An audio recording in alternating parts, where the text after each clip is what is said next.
మనందరికీ America car maker అయిన Tesla గురించి తెలిసే ఉంటుంది. ఆ కంపెనీ యొక్క CEO పేరు ఎలాన్ మస్క్.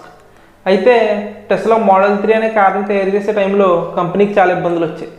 సో కంపెనీని అమ్మేద్దామని చెప్పి యాపిల్ తెలుసు కదండి, యాపిల్ యొక్క CEO టిమ్ కుక్ దగ్గరికి ఎలాన్ మస్క్ వెళ్ళాడు. ఆ టైంలో టిమ్ కుక్ ఇతనికి అపాయింట్మెంట్ కూడా ఇవ్వలేదు. అప్పట్లో టెస్లా నెట్వర్క్ ఎంత ఉండేదంటే దగ్గరగా 450 crores ఎంత ఉండేది 2017లో. ఇప్పుడు టెస్లా నెట్వర్క్ అంటే 2020 రిపోర్ట్ ప్రకారం 11,12,520 కోట్లు. ప్లస్ ఇప్పుడు మళ్ళీ యాపిల్ టెస్లాకి పోటీగా ఒక ఎలక్ట్రిక్ కార్ మీద కూడా తయారు చేస్తుంది, వర్క్ చేస్తుంది. ఇప్పుడంటే ఆపరేషన్స్ చేసేటప్పుడు నొప్పి తెలియకుండా అనస్థీషియా, కానీ అనస్థీషియా కనిపెట్టక ముందు నార్మల్గానే ఆపరేషన్స్ చేసేవారు. కానీ కొన్ని కాంప్లిమెంట్ ఆపరేషన్స్ మాత్రం, అంటే కొంచెం క్రిటికల్ అయినవి మాత్రం ముందు బానిసల మీద చేసేవారు. వాళ్ళకి ఏం కాకపోతే అప్పుడు యజమానులు చేసేవారు.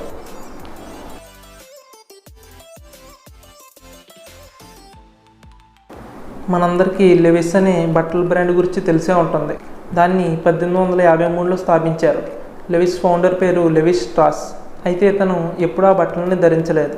ఎందుకంటే అప్పట్లో లెవిస్ అనే బ్రాండ్ని లేబర్కి, మైనర్స్కే వాడేవారు. సో ఇతను ఎప్పుడూ ధరించలేదు.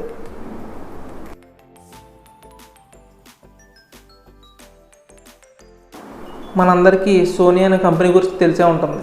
అది కెమెరాలని, ఫోన్లని తయారు చేయడంలో మంచి బ్రాండ్. కానీ ఈ బ్రాండ్ ఫస్ట్ ప్రోడక్ట్ ఏంటో తెలుసా? ఒక ఎలక్ట్రిక్ రైస్ కుక్కర్. దాన్ని 1946లో తయారు చేసింది.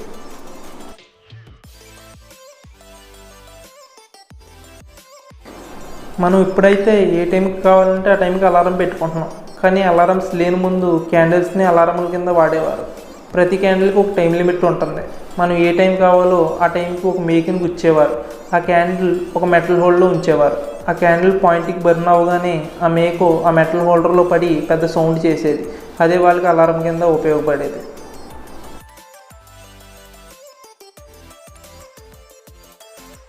ఇతని పేరు భారత్ జైన్. ఇతనికి ప్రపంచంలోనే రిచెస్ట్ బెగ్గర్. ఇతనికి ముంబైలో ఒక 2 BHK అపార్ట్మెంట్, థానేలో 2 షాప్స్ ఉన్నాయి. ఇతనికి నెల ఆదాయం 75,000 బెగ్గింగ్తోనూ, ఆ 2 షాపులకి రెంట్ 60,000 వస్తాయి. ఇతనికి ఉన్న టోటల్ నెట్వర్క్ ఎంత లెక్కిస్తే 7.5 కోట్లని తేలింది. ఒక విధంగా చెప్పాలంటే చాలామంది మిడిల్ క్లాస్ పీపుల్ కంటే చాలా ధనవంతుడు.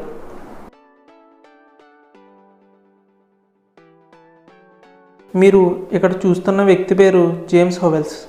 ఇతను బ్రిటిష్కి చెందిన వ్యక్తి. ఇతను తన కంప్యూటర్ హార్డ్ డ్రైవ్ సరిగ్గా పనిచేయడం లేదని పక్కన పాడేశాడంట.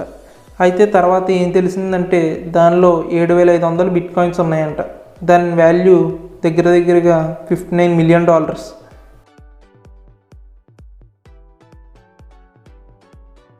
ఈ భూమి మీద ఇప్పటికీ కొన్ని కోట్ల టన్నుల్లో ప్లాస్టిక్ తయారైంది. దానిలో 99% కూడా ప్లాస్టిక్ ఇంకా డీకంపోజ్ అవ్వలేదు. కానీ రోజు రోజుకి ప్లాస్టిక్ వాడటం మాత్రం పెరిగిపోతుంది. అందుకే బ్యాన్ ప్లాస్టిక్ అని అవేర్నెస్ తీసుకొస్తున్నారు. మీరు కూడా ప్లాస్టిక్ వాడడం మానేయమని చెప్పను, కానీ కొంచెం వాడకం తగ్గించండి, సరిపోతుంది.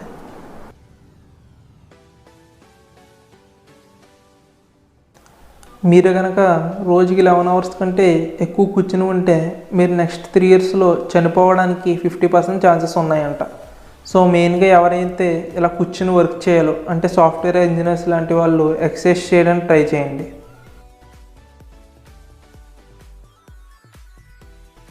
మనకి తెలిసిన ఫ్యాక్ట్ ఏంటంటే మిల్క్ తాగితే బోన్స్ చాలా స్ట్రాంగ్ అవుతాయి అని అంటారు. కానీ రీసెంట్గా డాక్టర్స్ చెప్పిన విషయం ఏంటంటే మిల్క్ తాగడం వల్ల ఆడవారికి బోన్స్ వీక్ అవుతున్నాయంట. ఇవి అందరికీ కాదు, కేవలం కొన్ని బ్లడ్ గ్రూప్స్ ఉన్న ఆడవారికి మాత్రమే. అసలు జాంబీస్ నిజంగా ఉన్నాయా? ఇప్పటి వరకు హ్యూమన్ జీన్స్లో ఎవరికీ కనపడలేదు, కానీ ఇవి చీమల్లో గమనించారు. వీటి సైంటిఫిక్ నేమ్ ఒహియో కార్డిసెప్స్. ఇవి జాంబియాన్స్ అని కూడా అంటారు. నార్త్ అమెరికాలో వీటిని ఐడెంటిఫై చేశారు. ఇవి వేరే ఇన్సెక్ట్స్ని వాటి పోర్ట్స్ ద్వారా ఇన్ఫెక్ట్ చేస్తాయి. ఇవి రిలీజ్ చేసే ఫంగస్ అనే కెమికల్ని వేరే ఇన్సెక్ట్ మైండ్ని కంట్రోల్ చేస్తాయి. ఇవి ఎలా తింటాయి అంటే బ్రతికి ఉన్న వాటిపై పెద్ద పెద్ద శబ్దాలు చేసుకుంటూ తింటాయి. ఆ వీడియో ఉంది, కానీ బాగా ఇరిటేటింగ్గా ఉందని అటాచ్ చేయలేదు. ఈ భూమి మీద మీరు టైం ట్రావెల్ చేయాలనుకుంటే 2 ప్లేసులు ఉన్నాయండి. అవి జియోగ్రఫిక్ నార్త్ సౌత్ పోల్స్. అక్కడ అసలు ఏం జరుగుతుందంటే అన్ని లాంగిట్యూడ్ లైన్స్ కలిసి ఒక టైం జోన్ కింద ఫామ్ అవుతాయి. అంటే 24 టైం జోన్స్ ఒక లాంగిట్యూడ్ లైన్లో ఉంటాయి. అక్కడ మీరు ఏం జరుగుతుందంటే ఒక అడుగు ముందుకేసారనుకోండి, రేపు డేట్లోకి వెళ్ళిపోతారు. అదే ఒక అడుగు వెనక్కి వచ్చారనుకోండి, ఈరోజు డేట్లో ఉంటారు. ఫ్రెండ్స్, నేను ఈ యూట్యూబ్ ఛానల్ కొత్తగా స్టార్ట్ చేశాను. సో నా వాయిస్ కానీ నేను చెప్పే విధానం కానీ మీకు ఆక్వర్డ్గా కనిపిస్తే మాత్రం ఏమనుకోకండి. I will try to improve. So please support me guys. Thank you.